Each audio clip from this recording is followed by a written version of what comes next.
Mulungi yakumidde ku Under Rose Media UG nkwaniriza olunaku olwaleero era ne nkwebaza emirimu gyonna gy'otuusaako engalo mukwano sabo subscribing buli mupya tusobole okutambulira awamu obeere nga bwe nteekayo vidiyo n'obeera ng'ogiraba nkwaniriza era weebale nnyo bwe tutambulidde wamu kaakati nno omukwano olwaleero nkuleetedde amawulire gafa ku bisiyaga eky'omukisa omulungi pulezidenti waffe yali yabigaanadde era tulina essuubi ddene nnyo nti bino aba Paliyamenti bye baateeseza ne bagaana ebisiyaga ne President agenda kikoona mu bukonyi kuba already tuzze tuwulira lunye ng'ensonga eno agyogerako nga tajagala era twesunga okulaba nga mu butuufu abasiyazi babagobedde ddala mu Uganda kubanga ebyo ebikola si bya bannayuganda.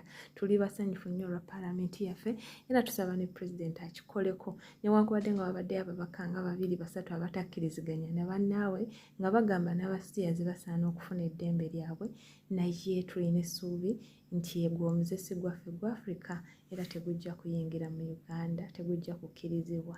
Nkwaniriza mukwano ate n'abakusubscribinga subscribinga ku Under Rose Media UG njanga kuba nkuteerayo amawulire buli lunaku abifudde mu ggwanga tutambulire wamu. Weebale nnyo mukwano gwange era nsaba kubeere bulungi Omukama akukuume. Gale ng'olaba eggulire lino eryafudde mu Paliyamenti.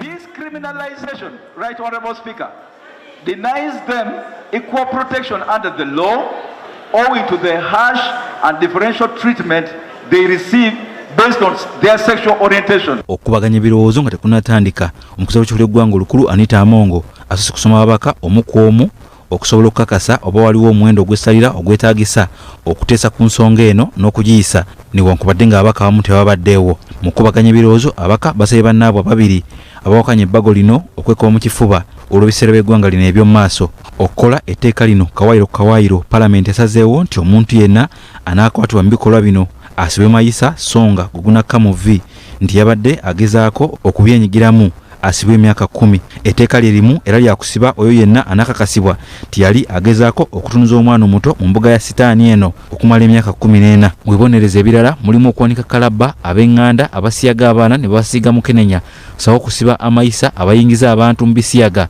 n'ebibonereza ebirala. In the presence of a child performs a sexual act with a person of the same gender or causes another person to engage in a sexual act with a person of the same gender commits an offense and is liable on conviction to imprisonment for a period not exceeding 10 years.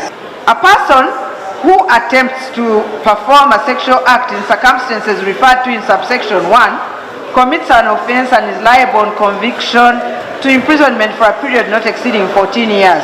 Abaka 379 be babaddewo ng'etteeka lino liyisibwa nga bano babadde beekubisaamu kumpi emirundi 2 ku abo 176 ab'essalira abeetaagisa. Bill passed and title settled. Congratulations.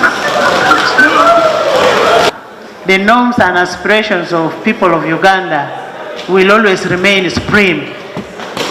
Whatever we are doing for the people of Uganda.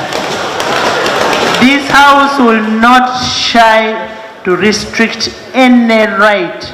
Abaka basabye omukulembeze w'eggwanga etteeka lino liseeko omukono amangu ddala eby'okutiitira n'abazungu agirabisa ku bbali. Uganda kati beesunga ekintu kimu engalo zivuga eyo n'embuutu zivuga nti etteeka lyayise kati bo balinda kintu kimu pulezidenti wa ggwanga kuteekako omukono ku tteeka lino mu bwangu nnyo obusoboka kubanga tetwagala kutudda ku byabazungu kutunyoola mikono tiakati tugenda bba mumaki tugenda kukola kino katusigale mu bwavu bwaffe. President Museveni etteeka Paliyamenti eriyisizza tugobye ebisiyaga mu Uganda era tetubyagalirako ddala. Obuyinza busigadde mikono gya President okulisayininga lyandigenze na kiro kya leero. Yatonda omukazi n'omwami tebalina kubeera bonna bwe gwani akyusa abantu nti omwami alina kubeera na mwami munne. Manyi ti President Museveni ku mulundi guno etteeka lyaffe tagenda ddizanyirako. Kati twagala kulowooza ti President abadde ayogera ananaagira ne kololo yayogeranga ludica era teyali nnyo kkiriya naye kati tumulinze ensi yonna kati yagenda otugamba nti awagira oba tawagira. Njagala okusaba gavumenti kyebe tuyambako nti tutunuulire bino biki ebisikiriza abavubuka okwenyigira mu bikolwa bino eno biki ebibasikiriza okusingira ddala nze ndaba obwavu singa government etuyamba ne addressinga issue y'obwavu. Yuda Musisi, BBS Telefaina, agesigika. Okubaganya ebirowoozo kwa lipoota y'akakiiko ka Paliyamenti ak'amateeka gye kaakoze ku bbago ly'obugwenyufu era yayitibwa omubaka wa Bugiri Municipality Asuman Basalirwa kutandikidde mu Bugumu era Paliyamenti ejjudde n'ebooga. Alipoota esomeddwa ssentebe w'akakiiko kano Robinah Lwakojo ekkiriza babeerewo etteeka eryetongodde okwebibonereza ebikakali eri abo abeenyigira abagezaako abayingiza abantu mu bisiyaga n'abateeberezebwa okwenyigirira mu muze guno. To expand the provision to include an attempt to commit the offence of homosexuality, to move provisions relating to sexual orientation to clause 14 on promotion of the offence of homosexuality, to increase the penalty for the offence in the case of homosexuality from 10 years as proposed in the bill to 20 years, and for the attempts from 2 years to 7 years in tandem with sentences imposed for similar sexual offences. Wabula abaka babiri okuli wa West Budama North East Fox Odoi n'owa Kisoro Municipality Paul Kwizera bawakanyiza lipoota eno nga bagamba nti wali bwetaavu bwa tteeka kubanga amateeka galiwo gamala. Also contravenes established international and regional human rights standards as it unfairly limits the fundamental rights of the LGBTQ+ persons.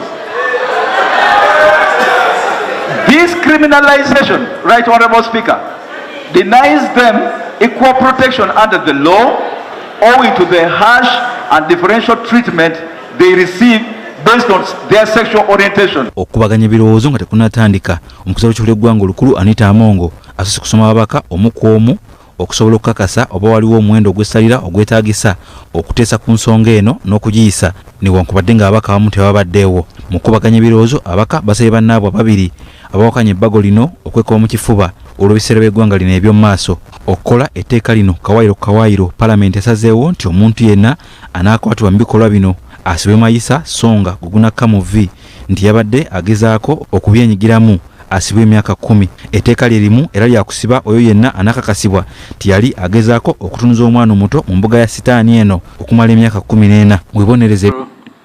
I represent people who the lives of people who have not harmed anyone and are just being who they are.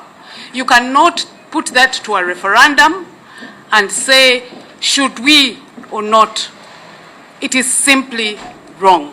This is a fundamental. So for me, I don't care whether it is one person who is a homosexual. That person has a right to be on this earth like you and me. And I think it's an abuse of power to say that they don't have a right to exist like this law is saying. The sexual abuse of children be punished? Absolutely. Should their recruitment in sexual acts be punished? Absolutely. Should rape be punished? Absolutely. Both heterosexual and homosexual abuse of children and sexual assaults must be punished in the harshest possible way. In fact, the Penal Code, as amended, deals with these issues very effectively. So does the Sexual Offences Bill, which this Parliament itself passed recently. All Ugandans agree that pedophiles have no place in a civilized society. But let's not make a mistake. Pedophilia and homosexuality is not the same thing. And it's well established, Honorable Chair and members of the committee, that the majority of pedophiles are heterosexual. So it is against our African ethos of Ubuntu, or Ubuntu as we call it in Uganda, when we legislate basically to disappear the identity of a section of our population, or when we penalize a victimless crime. However much we may hate their actions, however much we find them disgusting, we really cannot disappear our fellow citizens.